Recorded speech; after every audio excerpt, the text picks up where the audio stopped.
आज हम आपको बताने वाले हैं अमावस्या और पूर्णिमा की पौराणिक कहानी। दोस्तों 100% में से 99% लोगों को यह कहानी पता नहीं है और बहुत सारे इसके बारे में बात नहीं करते हैं। आज हम आपको बताएंगे चंद्रमा और उनकी 27 पत्नियों की पौराणिक कहानी, जो बहुत सारे लोगों को आज तक पता नहीं है।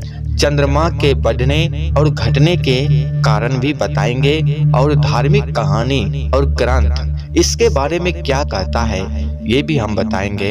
अमावस्या कैसे होती है, पूर्णिमा कैसे होती है ये भी हम आपको बताएंगे और सूर्य और चंद्र ग्रहण की पौराणिक कथा क्या है ये भी बताएंगे। तो चलिए सबसे पहले कहानी को शुरू करते हैं। सबसे पहले हम आपको बता देते हैं चंद्रमा और उनकी 27 पत्नी की पौराणिक कहानी। ब्रह्मा जी के पुत्र दक्ष प्रजापति की 27 पुत्रियों का विवाह चंद्रमा से हुआ था। चंद्रमा अपनी 27 पत्नियों में से रोहिणी को सबसे अधिक प्रेम करते थे और उन्हीं के साथ अपना समय व्यतीत करते थे।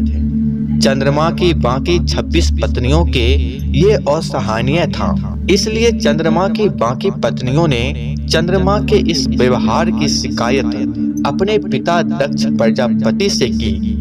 दक्ष प्रजापति जो कि पहले से जानते थे कि चंद्रमा चंचल स्वभाव का है, फिर भी उन्होंने चंद्रमा को समझाने का प्रयत्न किया और अपनी सभी पुत्रियों से एक जैसा व्यवहार करने को कहा।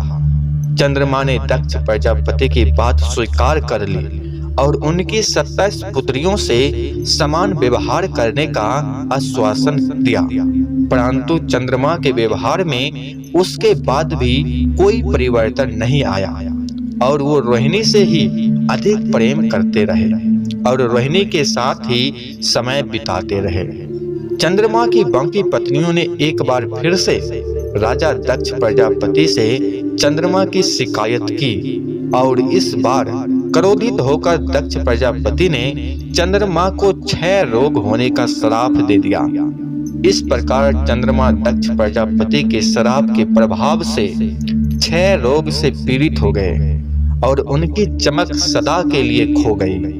चंद्रमा की इस बीमारी का पता जब बाकी देवताओं को लगा तो वो सब मिलकर ब्रह्मा जी के पास गए और चंद्रमा को फिर से स्वस्थ रहने की प्रार्थना की।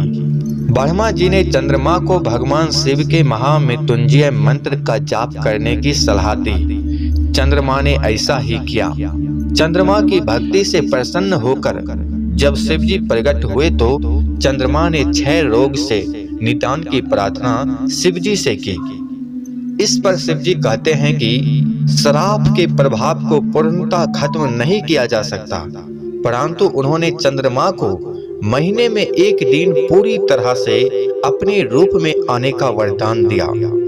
भगवान शिव के उसी वरदान स्वरूप चंद्रमा अपनी कलाएं बदलता है, यानी 15 दिन बढ़ता है और अगले 15 दिन घटता है और पूर्णिमा और अमावस्या आती है।